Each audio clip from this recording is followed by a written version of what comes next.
Welcome to this evening's webinar with Nate Glanville, sharing how to master tattoo removal treatments with the PicoWay system. Nate is the founder of Eraze Clinic, which began in 2014 and set out to provide expert care and industry-leading results. He is committed to staying at the forefront of the laser tattoo removal industry and is fueled by excellence and innovation.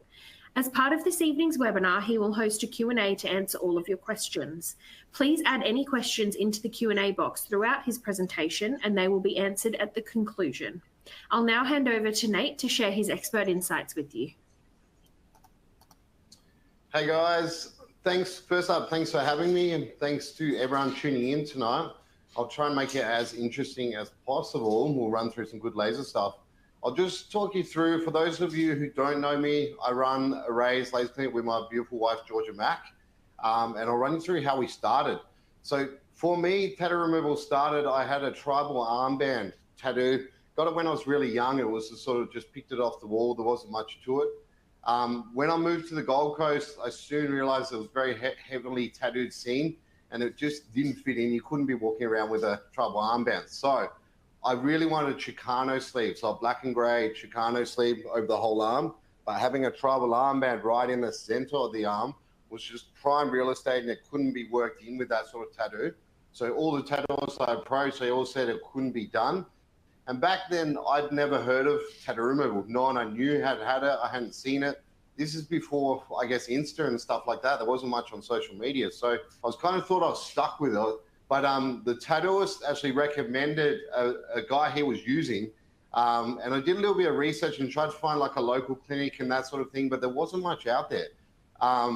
Searched around, there was a hospital offering tattoo removal, but they didn't do much of it. And the whole sort of setup just seemed too hard. I really just wanted to get tattooed. So I went around to the guy's actual house who offered the tattoo removal, and it was full backyard setup. So it was full backyard tattoo removal at its best. The guy introduced himself. He went through it. He said, look, I don't have a license. It was in Queensland, there was a time when you could get away with 3B lasers. We called them 3B lasers, but they were tabletop lasers. They sat on the table, imported from China, I believe. They were low power, couldn't remove it, but it was enough. So I really didn't care. I just wanted to fade the tattoo. So I was like, it is what it is. So we did 3 sessions with that. Each session blistered up pretty bad, like a lot of blisters and things like that. I think we did them a month apart. We didn't leave much room in between, but it healed okay. And it faded enough. Like I only left, like I said, 3 sessions was about $500 back then. And was enough to get the tattoo. So got the new Chicano sleeve. But that idea, I guess, the thought of tattoo removal, it blew my mind that you could just take off a tattoo like that. I'd never seen a full removal or anything like that, but I guess that's where Eraze was perceived. Went home, told the wife all about it. We thought about it and we were running other businesses at the time. So the idea sort of just got pushed aside and we thought about it for a while, but fast forward a few years, we did our research, did all that sort of thing. I won't bore you with how we sort of got into it. But we started, that's our new thing now, but I'll bring you to where we started. We started off pretty humble. We went into a suite, like an upstairs suite. And the reason for that was it was just cheap rent, was easy to get by and low overheads. We didn't want anything in a shopping center.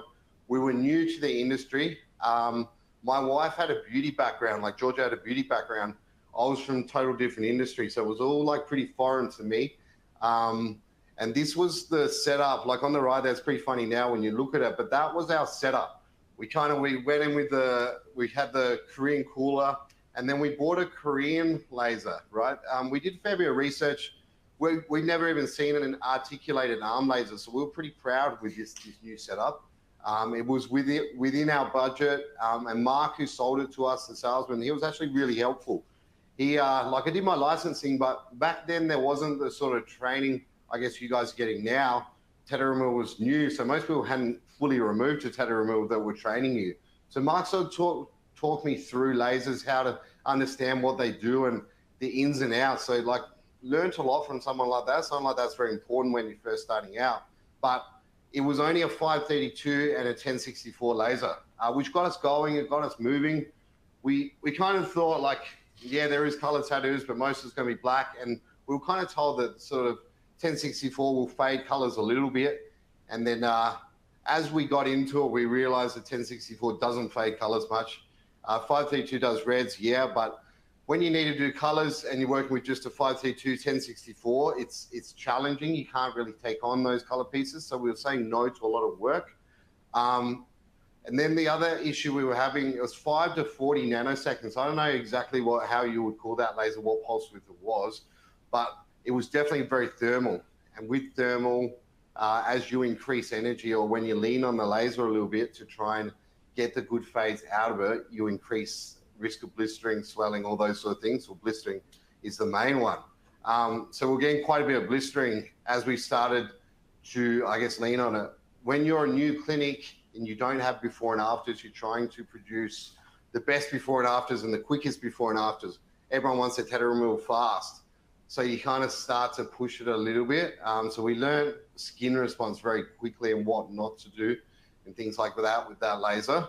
But for colors, the only option was either to upgrade to a newer laser, but at the time we didn't have the budget. We weren't doing many treatments when we started out. So we heard about dye handpieces. This laser didn't actually have dye handpieces at the time, but we were able to get an adapter that put on a dye handpiece. And for those who don't know what a dye handpiece is, just a handpiece and it shoots, well, it bends the beam through a consumable dye piece, and then converts 532 into 660 and 595, I think it was back then. And yeah, it did work. I mean, they did frost the skin. It's arguable if they actually faded greens and blues much. Not really. We never produced a full removal with it. But the thing I ran into very quickly, when we started taking on color pieces, I think I've burned through the 660 in about 3 months. So you just choose through the dye piece, and the dye piece was very expensive back then. When I did my numbers, like for a business of what it was working out per treatment, we were basically running at a loss or we're breaking even on treatments with colors. So we knew that we couldn't stay with this laser. It was a good start, and we learned the ropes, and we started to get a little bit recognized, I guess, with that laser, but we couldn't keep going. And like you'll see in the pictures, we started off with a bit of skin too. We had IPLs and things like that and skin tightening, but that all moved on. So from there, we did the research. And at the time back then, Pico wasn't really around. I guess like the first gen was a little bit later than this. So there wasn't many options for colors. There was the ruby laser. When I did my research, the 694 seemed pretty good. There was 2 ruby lasers on the market. But this particular Italian laser had all 3 wavelengths. So I had a 1064, a 532, and then the Ruby 694, 30 nanoseconds. So for us, we're like, it can do everything. It can remove colors.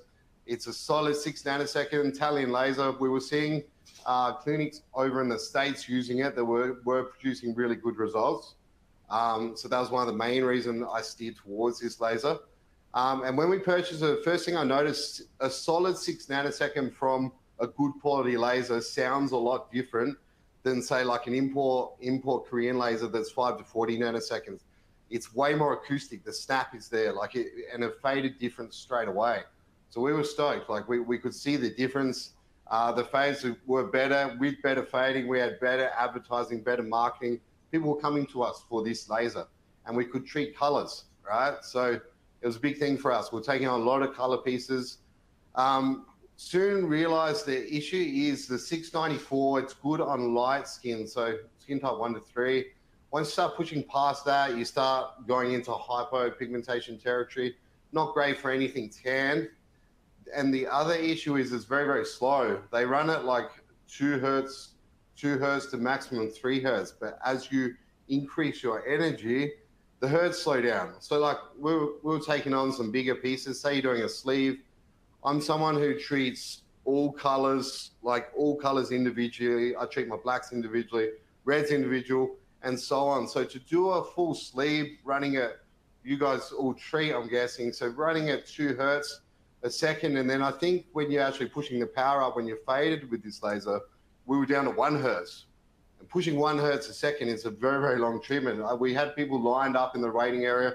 My wife likes to move things along and make sure all our bookings running on time, but I'd be sweating trying to do this treatment, and we're running at 1 hertz. It was taking me hours to get through color pieces. It wasn't viable for a business. And then a lot of the time, customers were coming back in after a few sessions. They weren't fading a lot from a ruby laser. Not saying they don't work, they're just very, very, very slow on a lot of greens, blues, purples, things like that. So that was one of the hard things for us. It wasn't amazing in there. I was definitely looking for something better.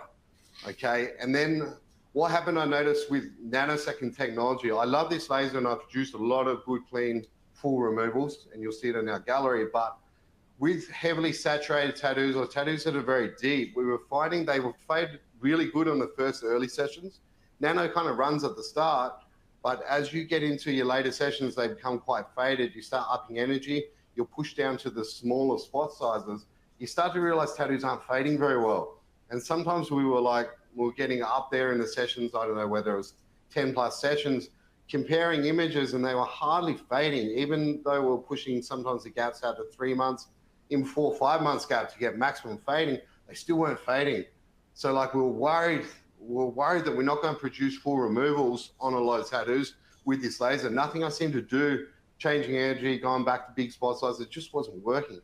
So I knew that there must be better, whether it is Pico technology that was going to answer that question, wasn't sure, but I knew there had to be something better.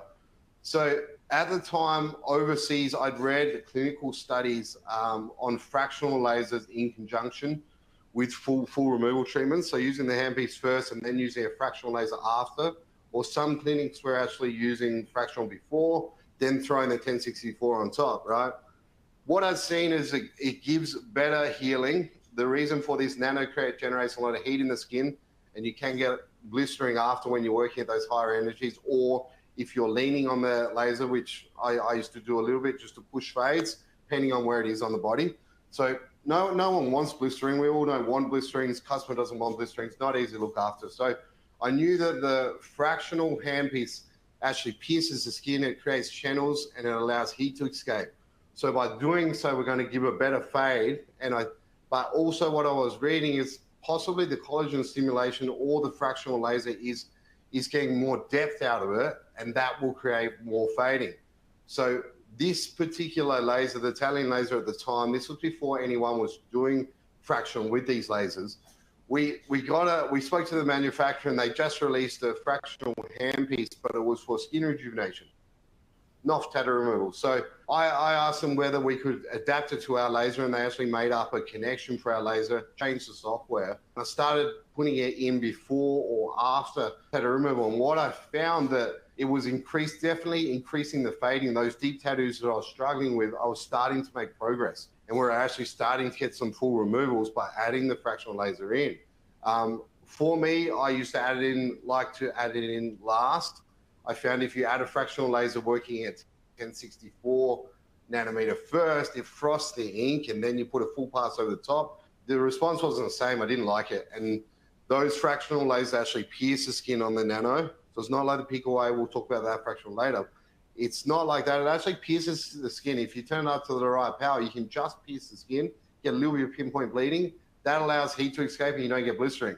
So that was a big thing. But dressing, like aftercare, that sort of thing, takes a little bit more work because we do have pinpoint bleeding. From there, I started actually doing fractional only treatments on faded tattoos. So I'd take the full beam right out of it. I'd get customers to come in instead when they're very, very faded. I'd do 2, sometimes 3 passes, kind of just made up what worked. And I found just the perfect little recipe, like the 3 passes over most tattoos, high energy fractional, was actually finishing tattoos better than what the full handpiece was, better than working with a 3 mil or 4 mil handpiece. So that kind of answered those questions for a while, and I was pretty happy.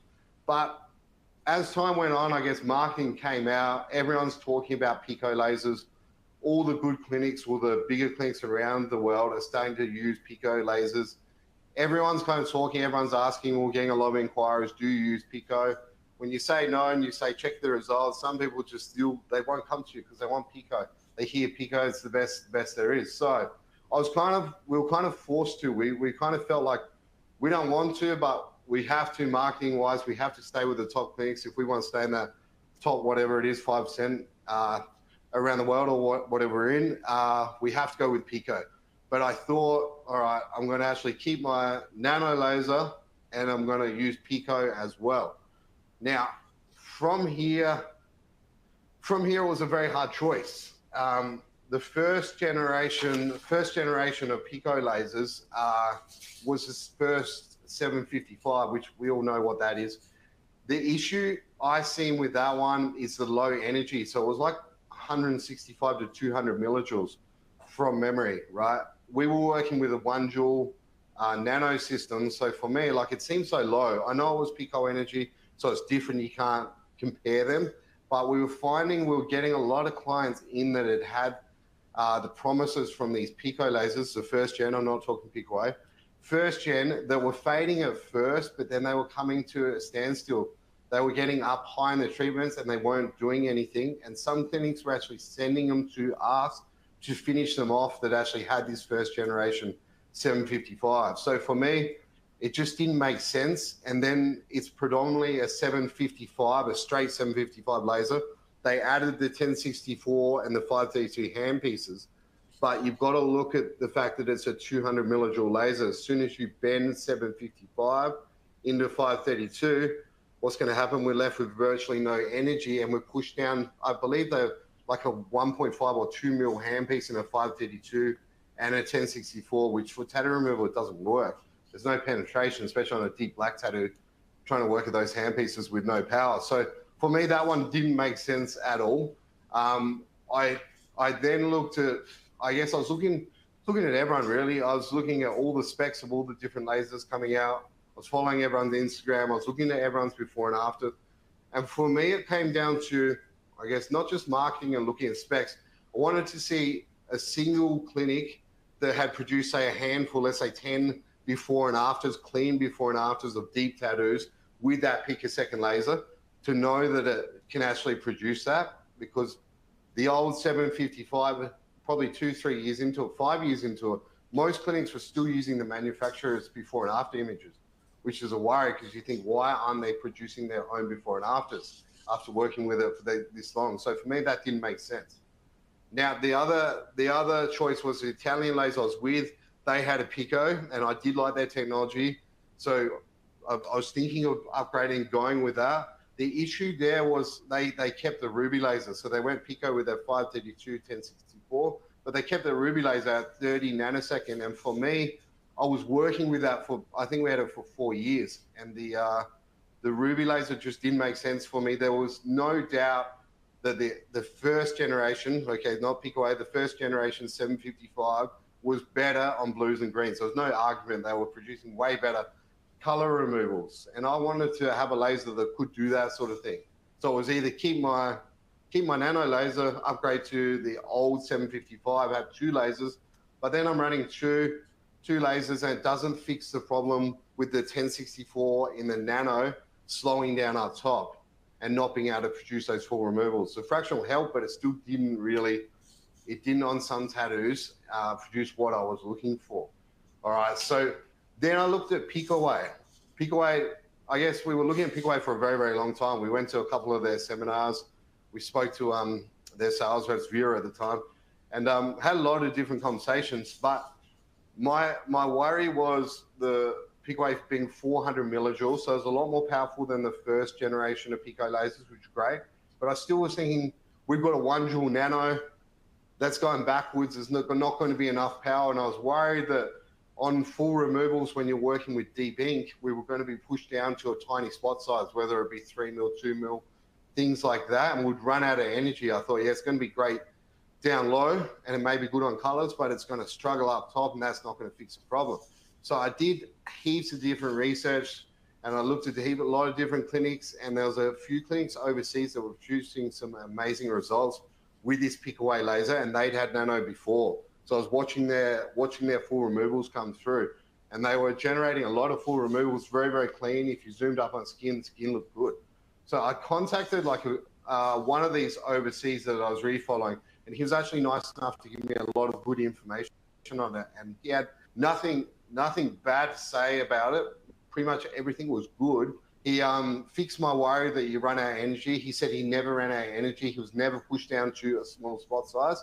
And he said what happens is exactly the same thing that I felt. The nano was slowing down up top, and that's where he brings his PicoWay in, and his PicoWay was just carrying him through up top to full removals. And then he also said for cosmetic ink, it's 100 times better. It's night and day between it, right? The only issue he had, he didn't have a service contract in that country at the time.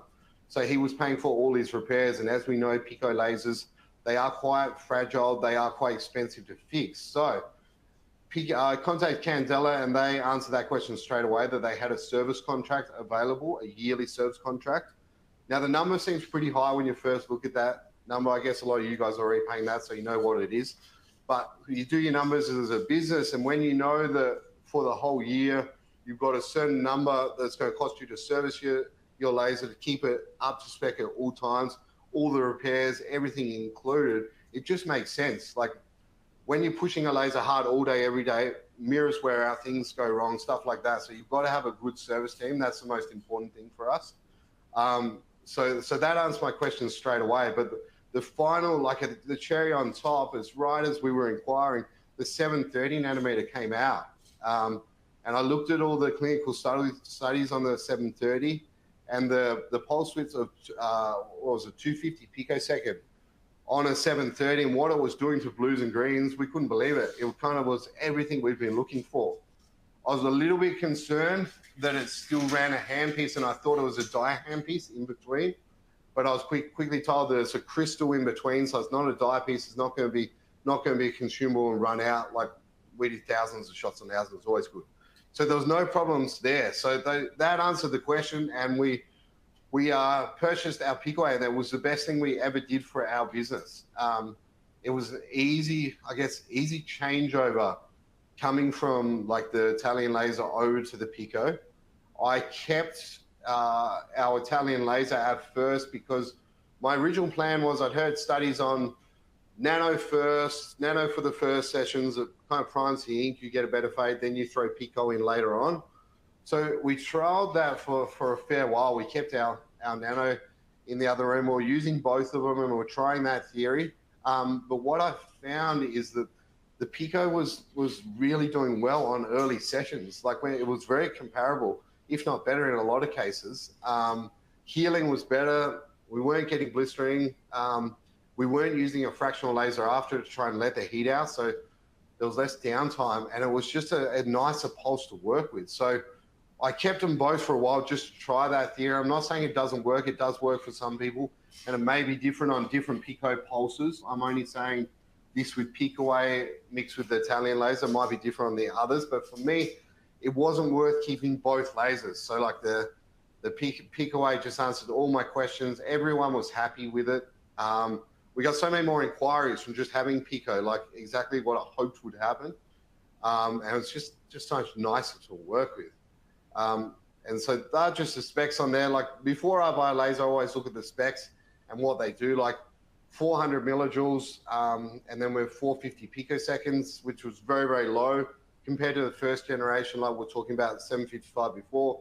That was like 550 to 750 picoseconds. So way more thermal compared to the PicoWay. So that's what I loved about it. And then you can't argue with the 730, 250 picosecond. We hadn't seen anything like it. So that works. So here, while we're talking about 730, I thought I'd just show you a few progress shots. On my Insta, we don't have a huge amount of color on there, being that we've got a lot of color pieces that are in the making, but they're not full removals right now. We don't really post stuff that's halfway through, but I thought I'd just show you what the 730 can do. These, like on the left-hand side, we'll look at the Pooh Bear one. Look at the green, look at the blue at the top, or the purple. When treating with ruby laser in the past, this is unheard of. You just never seen that result. The green would fade a little bit every time. It'd just be like a tiny little bit. You'd have to compare images to see it. That was after 2 sessions. So top one's 2 sessions. Look what it's done to the blues and the purples. Yes, we are treating all the other colors too, but that's only 2 sessions in. So we're a lot further along now, but you can see that like the ruby lasers were never producing that. So 730 just blew my mind. And then the hand down the bottom, that was one of the first green pieces we ever treated. I think we were one of the first. There was a few clinics with 730, not many in Australia to get it. So when we seen this and we did this, I think this is 1 session in on the hand there. Look what it's done to the green and blue. It just strips it. And again, over on the right side, on the thigh there, the OK. Look at the green and the blue, just gone. And that's one session, and that's typical for those sort of colors. Like they really like aquas, like those light aqua, sort of greeny blues. Forest greens can be a bit harder because you've got a yellow content in there, so they can be a little bit slower. But what it can do off one session is just amazing. These are all with the big handpiece too, the 4mm, so the biggest handpiece it comes with. I find that you can't waste the 4mm handpiece. The best fades are definitely achieved with that larger 4mm spot size. So you need to throw it in early to see the best results. I find that any tattoo who's been treated elsewhere, say with a ruby laser or even somewhere that's gone over with a 1064, they've taken the top layer out. For whatever reason, whatever it does to it, they never fade as well when you throw 730, and you never get these sort of fades straight away. They're always when you throw it in early. So for me, like I always treat all my colors first session, everything's treated properly with every wavelength. It does the best. The difference between nanosecond and picosecond, I guess in the real world, like there's so much hype around picosecond marketing, and then nanosecond clinics with nanoseconds saying that picoseconds, you know, like they run out of energy, they can't fade tattoos. Pico's better on color, blah, blah, blah. It's, I guess, until you work with both, you don't really realize the differences. Nano's definitely very, very capable, and we loved it for years. But nano has a lot more thermal energy. It's a lot hotter, the pulse, so we have negative side effects. More so, blistering happens more often, and the blisters are deeper on a nano laser. If you get a few blisters and they're shallow on a pico, they heal very nicely. They're just a different blister, okay? We're obviously always trying to avoid that, but sometimes they do happen. With pico laser, as soon as I threw the pico laser in, what I soon realized is those tattoos that we were talking about before that were quite stubborn, that weren't fading very well, straight away, as soon as I put in a pico pulse, it was like we'd done 3 or 4 treatments from a nano. It just ran up top. I always say a PicoWay runs up top. It doesn't slow down. So if your removal is being a little bit slow at the start, be patient, because as soon as the tattoo starts fading, it will run up top and it will carry you all the way to full removal. Nothing else needed. And it will do so without creating hyperpigmentation, which you do get a lot from nano lasers, especially being on Gold Coast. We treat a lot of tan skin, olive skin, dark skin types. People are in the sun all the time. We treat right the year round. With a nano laser, the risk of getting hyper or hypopigmentation is very high. We suffer a lot from it. And there was no, with nano lasers, you couldn't break down the hyperpigmentation like you can with the Pico. If you get a bit of hyperpigmentation, the Pico can just knock that out very, very easily. So it's just much nicer and friendlier to treat with. You find that they don't hurt as much. Anyone who's had a nano and then they've had a Pico will realize the Pico doesn't hurt as much. Yeah, they still hurt, ink shattering hurts, but they don't feel the same. And also nano pulse always hurts after for longer. Sometimes, like I used to treat with both the Pico and nano in different spots on my body, the nano would always sting for like days after. It just had a different feel to it. So in the real world, Pico runs up top. Nano may be able to match a Pico down low sometimes in early sessions, but the only way you achieve that is by leaning on the nano. What I mean by that is just upping energy, using high energy. A lot of clinics do that, and it does create good fades, but we don't want those negative side effects. I want all my customers to heal really nicely. And at the end of the removal, we want perfect skin. We don't want any marks. So Pico will definitely do that for you. So marking's fantastic with a Pico. Everyone's asking for Pico now. You need to have it, and it just treats better. There's no argument. Otherwise, I would have kept my nano and used both, but just really didn't see the reason for it. The impact it had on our business, hard for me to put a number on it, because we introduced our PicoWay right as COVID come in. So like we were shut down for a long time. People couldn't get tattoo removal up here in Queensland. So we came back with the Pico lasers. So as everyone knew, like it was super quiet, no one could get removals or anything like that. But as soon as we returned, we were busier than we'd ever been. We did huge numbers that we'd never even seen before but I can't put a number on it because it could have been, it definitely hasn't impacted the COVID disaster and all the rest of what happened there. So, but it definitely changed our business. We get so many more inquiries asking for a pico laser. They see we're using a pico laser, they Google it, they find PicoWay and they come to us for that reason. So for a professional point of view, I think it does really change your business, as well as all the good stuff we talked about before, treating wise. All right, handpieces wise, this it excels here too. Like the Zoom 1064 goes all the way up to a 10 millimeter spot size.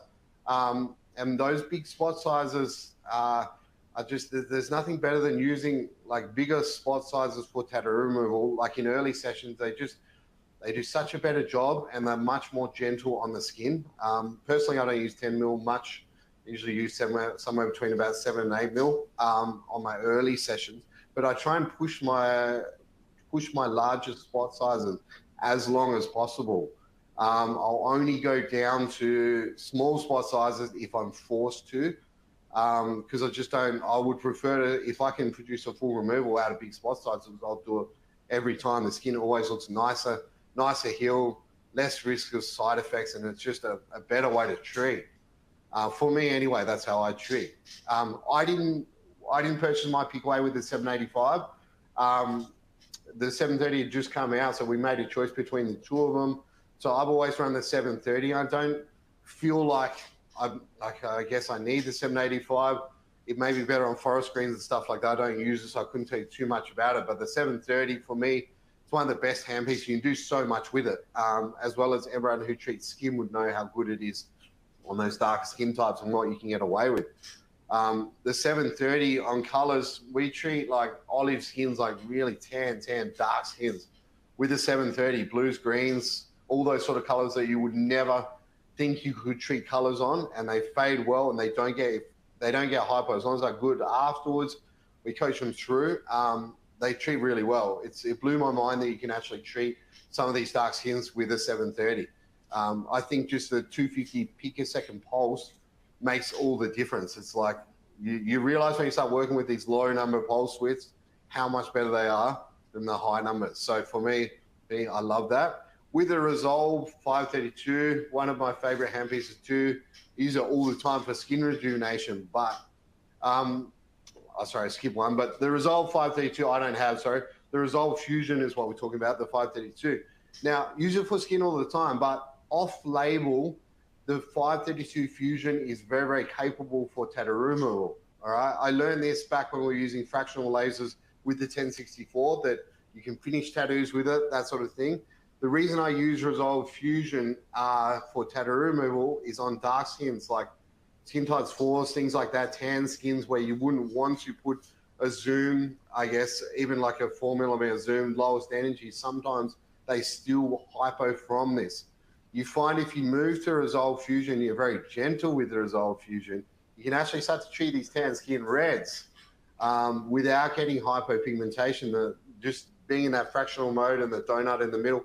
How it works, it actually still removes tattoos very, very well. And today, like I've done a fair few, I've done a lot in the past actually, but today we just produced our first full removal only using Resolve Fusion. Okay, on a very, very tan client, on her arm. I'll post that on our Insta tomorrow. We'll post it up and put little comments about it, but that was all Resolve Fusion. So there's a little trick in there that can be used. And then the Resolve 1064, I use that quite a lot. Look, we use it for skin. You guys know about skin already. So I use it for tattoo removal quite a bit on scarred skin. So whether it be tattoo scarring or scarring from other things, so about bad blistering or things like that, where they've got some scarring in there. What happens with scarring if clinics are too aggressive in early treatments, cause bad blistering, their blisters aren't managed, they're popped, they start to form scar tissue, it encapsulates the ink. So someone being too aggressive on a first treatment actually hinders the whole removal process. It looks impressive, like you go, wow, look how much ink's come out. But when you look closely, there's scar tissue all through the lines are standing out, and we've got scar tissue over the ink. Once scar tissue comes over the ink, it encapsulates it. Then we go to treat it with a pico. It doesn't matter how good your laser is. It doesn't break down. It gets stuck in the scars. And a lot of the time those scars become a hot point and they blister again. Once they blister again, then you get issues with, scar tissue growing, things like that, or it's just not fading. If you throw Resolve in, for me, I like to throw it in last. So I treat with Zoom first, then I will throw Resolve in. I don't do it on the early treatments usually. I wait till the tattoo's a little bit faded, and then I will throw Resolve in on top of the Zoom. And I find it starts to break down the scar tissue, and it gives us a nicer fade as well as a collagen stimulation. You just see the difference in smoothness. The skin starts to look nicer, fresher. Everyone's happy, and the tattoo starts to fade. As you move along with that removal, you kind of match the energy with the Resolve to where you are on the treatment. So obviously we wouldn't throw in super high Resolve too early because it's got to match where you are. So I kind of match it, make sure we're not putting in too much energy. And then you can also, if you wanted to use the Resolve like I talked about with the Q-switch laser on the Nano, you could use it by itself on a scar tattoo in between treatments if you wanted to start to break down the scar tissue. And the bonus is it's a 1064. It's going to target those ink. You usually get a little bit more depth out of the Resolve. So you start to get quite a good fade as well as breaking down scar tissue. So it's something that you really need to throw in with tattoo removal on those scar tattoos that we see a lot of. All right. Here's one straight away. Everyone, I don't know, everyone that watches our Insta, it's been shared around quite a lot, is Ethan's story.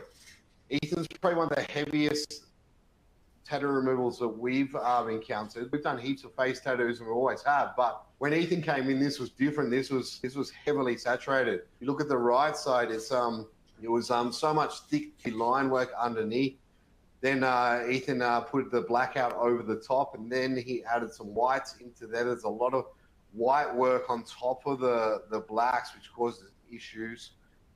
As we all know, white's titanium-based reflective. It's very hard to remove and sometimes has an oxidizing issue. So it was a tricky removal. He's also done a lot of scarification. If you look at, or if you stalk his Insta profile, if you go right through, you'll see some of the crazy stuff he's done. He's actually used a soldering iron on his cheeks. There's a honeycomb pattern underneath on both sides of those cheeks where they tried to remove some of the tattoo with a soldering iron. So they've caused a lot of scarring underneath there. And then he's had scarification throughout his entire face, bits and pieces. So this one wasn't just a tattoo removal. It was trying to work and improve the scars as we went. I knew it was going to be a challenging case, but it's been one of the most rewarding cases we've done so far. And if you watch our Insta, you'll see kind of the progress. We haven't put like some final shots up. We're nearly there, but being that there's a lot of white on the right-hand side, it's been a little bit difficult, a little bit of oxidizing issues. And some of the scar tissue is just hanging on to the ink, but we're using fractional lasers after all our Zoom passes to try and break it down. His skin's getting better and better and better. It's hard to believe.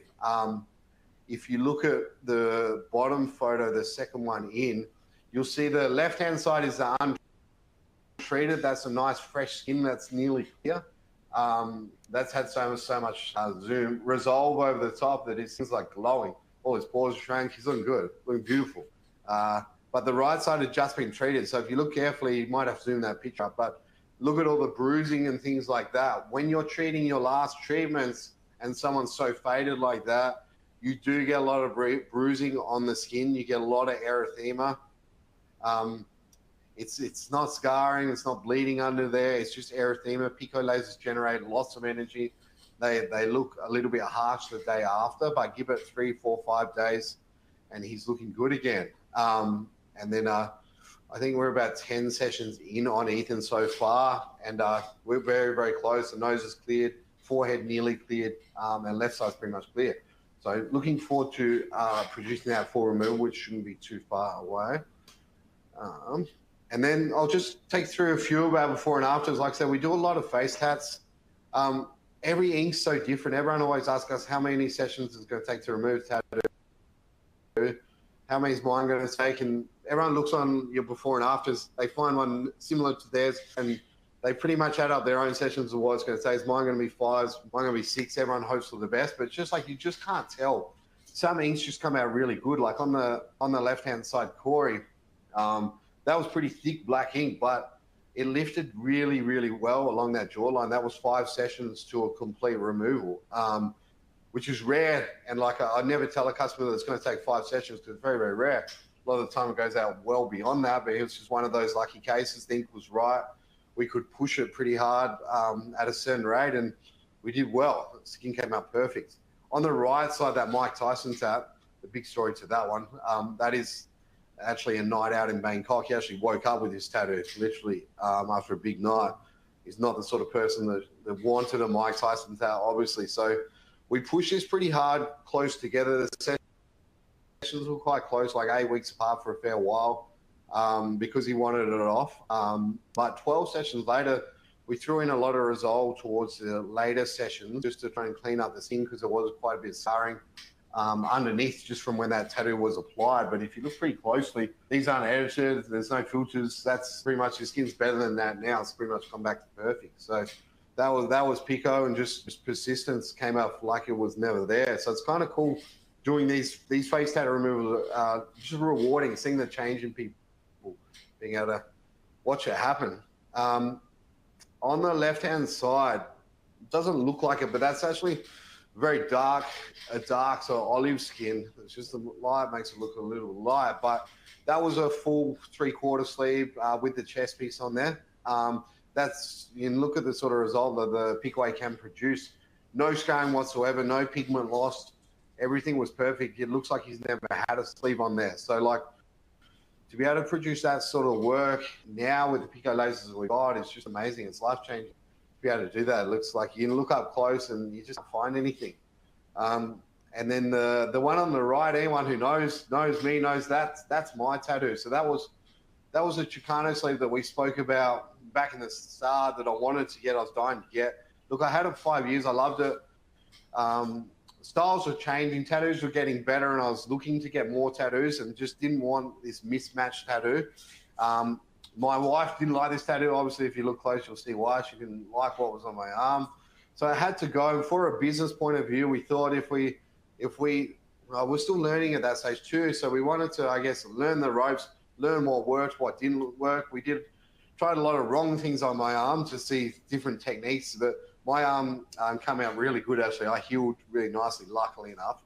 And there's pretty much no marks on my arm. It's a full removal. I tidied it up with the PicoWay. Like, we started that with nano lasers, and I just tidied it up with the PicoWay just for those last little bits, but it's come out really good, and it's the best thing we did for a business, being able to like show what the lasers are capable of, because a lot of people question removals in your images, saying, are they Photoshopped? That's not real. Can't be the same person, blah, blah, blah. So by having that, and they can see it in person, they can touch your skin, it's just it's really good to have. So that was a cool process. And I think being a laser operator, being able to like go through the process and know the pain your clients are in, what areas hurt and how they heal and all those sort of things, it makes a big difference. People feel much more comfortable in your hands. But I treat everyone else's skin exactly the same as I treat my skin. Like, I take pride in every removal to make sure it is perfect, because we want perfect skin. We don't want any marks. So patience and time, taking time to do everything properly is key. Over on the left side, the 730, that's 730 again. Those blues and greens used to be a nightmare for when we were working with the nanotechnology. Half-time they would fade a little bit, but you'd never just get those full removals. It's just super hard. Like, we're 730, 6 sessions, took that out like it was never there. Even after 3, it was hardly anything left in there. So it just proves what the 730 is capable of. And like I said, we've got a lot more color pieces on the go that aren't complete, because they've got a lot of reds, orange, purples in there and stuff that we're still fading. So we'll be able to throw a lot more up in time once we get through. This back piece, Adrian over here, this was a big one. Like, doesn't show it in the photos, but if you look at the England and you look at the crowns down the center there, they were super thick. A lot of scar tissue in there. Whoever tattooed the centerpiece in the England scarred that in really bad. So the side pieces came out very, very easily. We probably had a full removal in about half that, 4 or 5 sessions. And then it came down to just working on the middle England and those crowns. Now, they wouldn't budge without using a fractional laser. They just weren't moving. There was too much scar tissue involved in there. But by throwing Resolve in on those treatments and starting to break down the scar tissue, we slowly plowed our way through and then produced a full removal. There's a few skin irregularities in there if you look very, very closely, but it got better with time, and it's pretty much full removal. So he was stoked with that one. On the left-hand side, again, 730. Now, this one, not saying nano doesn't work and nothing against ruby lasers, but it had 12 sessions with a ruby laser on this tattoo and just stopped fading. We're doing session after session. The blue wasn't fading. It was getting to a light point, but just wasn't doing anything. We were forced down to such a small spot size on the nano, on the ruby, because we ran out of energy. And working at that 2 and 3 mil, it just wasn't moving. Nothing was happening. It's frustrating when you're working with that sort of stuff. We brought the 730 nanometer in, and one session in, and it just blew the rest of it blew away, just gone. So it's crazy what it is capable of. Until you work with it, you won't realize how good it is. Amazing wavelength. Stars on the neck. This one I just threw in there just because everyone asks how many sessions am I going to take. Now, if I had looked at this, or Georgia does all about quoting, I don't really do quoting and that sort of thing, but if I looked at it and got asked how many sessions it's going to take, you'd probably say, anywhere from, 6 to 12 sessions, I guess. Fairly thick. Neck has good circulation, so yes, circulation is key, but it doesn't always go that way. So we always say kind of worst case scenario, maybe at the top end. But 2 sessions in with a big gap, there was a big gap in between, so it might have been a year since we've seen her. But those stars just faded away. Now, it's just that some inks do this. It's inks and a good laser, obviously. It's got to be a good laser. It's got to be treated right, but treated right with some time in between, you can produce some pretty crazy removals. This is my personal trainer and George's personal trainer, Rick. We've done heaps for Rick. I've actually lasered Rick's full back. If you look on our Instagram, you'll see Rick's, actually I haven't posted it yet. We'll post it shortly. We did his full back. He's got a very, very big back, and it's a massive Japanese piece that we faded back, and he's got a new tattoo. But we started off by doing his tummy and ribs. On the left-hand side, that's that black ink down there, that's fully removed. It looks like it wasn't there. It just came out beautifully. You find athletes fade very, very fast. Rick was like a pro athlete bodybuilder. They fade just crazy fast. Their system works so well in a lot of cases. They're so pure, lots of water and everything they're doing and cardio and stuff like that. They fade amazingly well. So always really good to work with. But the crazy one was the right hand. I did both ribs. The other ribs is the same pretty much. But right hand ribs, I didn't get to Rick in time before he re-tattooed the side of it. So those little black stripes were put in after, and they're not to cover anything. There was nothing to cover. There was no scars, nothing like that. But you look at that whole rib piece with all the reds, yellows, oranges, all the crazy colors in there. We pretty much produced a full removal. I wish I got to it before he put those stripes in, because we'd be able to see right back what was there. But that was one of the craziest removals. So we did both left and right ribs exactly the same as that. Then we did his full back. So went through a lot with Rick. And also gone back there. He'd been elsewhere. He'd been to a lot of different laser clinics before, so he knew laser. After coming to us and then experiencing what it was like on a good laser and working with the PicoWay, he was blown away. Like, the healing was totally different. He used to get really bad blisters. He'd be healing for weeks and just have a lot of nightmares and the pain. But when he actually got introduced to the PicoWay, the healing was so good. The pain was different. Total different experience. If you've been there and worked with those nanolasers, you just don't understand. So that's all for tattoo removal. So we'll go on questions after any questions, but I do a little bit of skin as well. We've always done skin. We used to work with IPLs back in the start, so we did a lot of skin rejuvenation with that, and we learned our way with that. But when we got introduced to the Pico laser, it kind of changed things so much for us, as in what we do with like the Pico facials. We became very, very popular with skin rejuvenation in the Pico facials, as in what you can do with the Resolve Fusion handpiece mixed with the Zoom, even the 730. I guess you can produce in one treatment what would take six treatments with some of the other devices we were working with. And people were coming back with, it looks like they've got a filter. Like, you look on the one on the left-hand side, if you look up close, this probably can't zoom up on here, but they look like they've come in with their filter. It looks like they're coming with makeup. You go to take the photo and try and wipe the makeup off it. There's nothing. Pores have shrunk, tone, texture's changed. All the freckles are gone. And yeah, it's just amazing what you can achieve in one treatment. That was free just to get it to that stage, but pretty much had porcelain skin.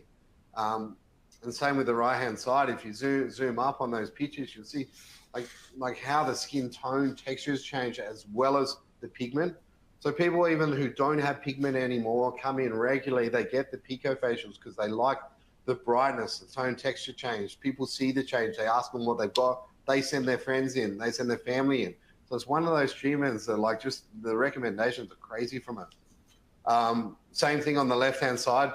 With all of these treatments, I did zoom. I usually spot treat with zoom like pretty intensively with 532. So I spot treat all the browns and then I throw Resolve Fusion over the top, maybe 3, sometimes 4 passes, entire face to produce those sort of results. On the right-hand side, the Asian skin, the dark skin types, which we see a lot of, having a pico laser, you tend to get a lot of inquiries from that clientele. And a lot of clinics won't treat this skin type because it's a tricky skin type, as we know. It's not the easiest to understand and it can go south very, very easily. But if I'm with a pico, like it's very forgiving.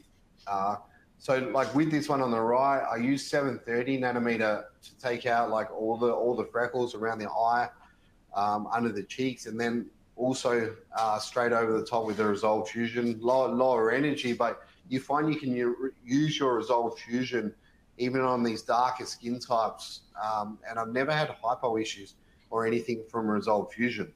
So it's pretty crazy what you can do with it. The other thing I've got to throw in there with the difference between nano and picosecond, I'm still working it out now. When you're in tattoo removal game, you want the best phase, but you also want the best heal. But what I've found with pico laser, you don't have to rely on energy. Sometimes a big spot size, low energy, can produce as good a fade as a higher energy pass, and it doesn't have any negative side effects. Happy customer, they come in like there was no downtime, a little bit of swelling, that's it, nothing. And the fade can be really good. If you find that right power levels on those bigger spot size and you use those bigger spot size right through, you don't have to rely on energy. So you don't have to push those power levels up and then be laying in bed wondering, I hope I didn't overstep the line. I hope this client's going to heal well. The Pico Pulse does the work for you. Rely on that Pico Pulse. When you're working with those low picosecond pulses, they do the work. You don't have to. You don't have to push them hard. You can push them when the tattoo is faded. You push them up top. You start to run, and Pico will run, and it will carry you through. But don't be aggressive down low because it just can create negative side effects and ruin someone's chances of a full removal, which we all don't want. So that's about it. If you guys got any questions, feel free to reach out or reach out to our Insta. I'm always around. Thank you. Thank you so much for sharing your journey into tattoo removal and the tips and tricks that you've picked up along the way. It's always so wonderful to see someone's passion come through, especially for this industry. And I'm sure that everyone listening will have a lot to take away. Before we move into the Q&A, I would like to remind everyone, if you haven't yet asked your question, to please do so now. For our first question this evening, what do you do when tattoo ink oxidizes? Do you keep treating? Tricky one. It's one of the hardest things. For me, in my experience, there's no set recipe for oxidized ink, as in sometimes it does respond, sometimes it doesn't. There's a lot of, I guess, hyper marketing out there that people will crack the formula for oxidized ink. It's always difficult. Yes, sometimes I still will treat, but I'm very, very low in energy. Oxidized ink doesn't like high energy, so don't bother trying to push the energy up. You're not going to fade it like a black ink. It's not a black ink, it's a white oxidized ink, has titanium base, reflective. So yeah, I do still treat, because a lot of the times the problem is that throughout a sleeve, say you do a full sleeve and the sleeve's going good, has some whites in there, you try and step around them as much as possible. Sometimes not always possible to avoid them, and sometimes they don't even oxidize at the start, they oxidize later. you start to get that grey. You always get like a little bit of like a hint that it's coming. It goes a bit grey, it goes a little bit blue. It's got to be quick to act on that and don't put energy over those colours. Try and avoid it. Sometimes I can find a recipe of low energy, lightly treated time in between, and it does help. But sometimes with the cosmetic inks, yeah, if they're going to oxidize on the brows, it can be a very long road to try and fade them. Every now and again you get lucky, but I can't say that I've got the exact recipe. They still are hard. What spot size do you favour for black ink removal? Always, I vary my spot sizes a lot, but I usually work between a 8mm or a 7mm. For me, that's just, I guess I found the best phase with those sort of spot size, and I like the clearance they do, and I'll push them as long as possible. If it's something like a very, very light shading or stuff, like sometimes play with like the big one, like 10mm and stuff like that, but I don't use it a lot. Do you have any experience using a fractional laser before using PicoWay for tattoo removal? Yeah, I have tried it. The issue is I tried it with my nano laser, right? So, like I went back to before, if you throw a 1064 nanometer fractional laser in before you treat, the fractional laser frosts the ink, right? So it's already started frosting the ink. It plays, so that's going to change when you come over with a zoom, the response you're going to get. When you're playing with fractional energy, does anyone know exactly what energy is going to, I guess, move over to what it does with the zoom? Really don't know, so I never like to throw a fractional laser in first. Maybe you could do it that way, but I've always thought better off treating with zoom first, throw fractional laser afterwards, depending what you're trying to achieve. But if you're trying to achieve letting heat out, I think after works better. But with the resolve, I don't usually throw it in. All right. Nano fractional used to pierce the skin, and that used to allow it to open up. And we also used to use micro needling over the top to produce the same result because it lets the heat out. But I found with the Pico Resolve, if you put that on after, it doesn't break the skin, so it doesn't do anything for the healing side. Does that make sense? If you have a cosmetic tattoo removal and it turns pink and they have a darker skin type, how would you treat that? Depending on the skin tone, how dark it is, but I still find if you're very, very gentle with the 532 on cosmetic ink because it's so thin, you can still get away, but you just got to be very respectful of the melanin. Don't be aggressive. 532, even though it's Pico energy, is very, very aggressive on dark skin. So you need to be very, very low on energy, and then they need to be very, very good with their sun exposure after in the following months. But yeah, you can still do it for sure. You could, if you wanted to, you could try the Resolve Fusion because that's going to be much softer on there if you want to go down that road. As long as it doesn't oxidize on your test plate, it should be fine. If you are combining Resolve, do you use Resolve 1064 before or after Zoom? After for me, or it can be used standalone.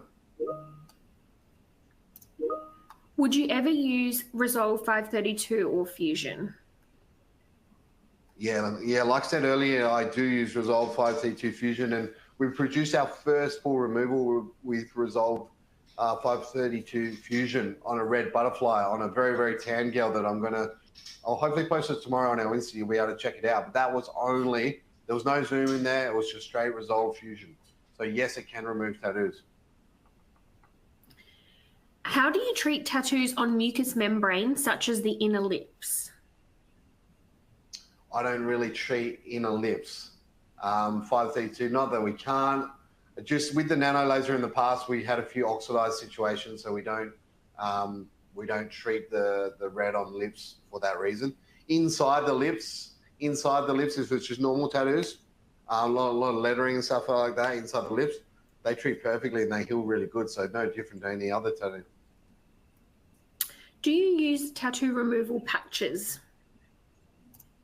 We don't. We played with them before, but we don't know. Didn't see any benefit, and I don't like the theory of it. We tried the R20 method years ago, back when Nano came out with his R20 method, saying it was going to be so amazing.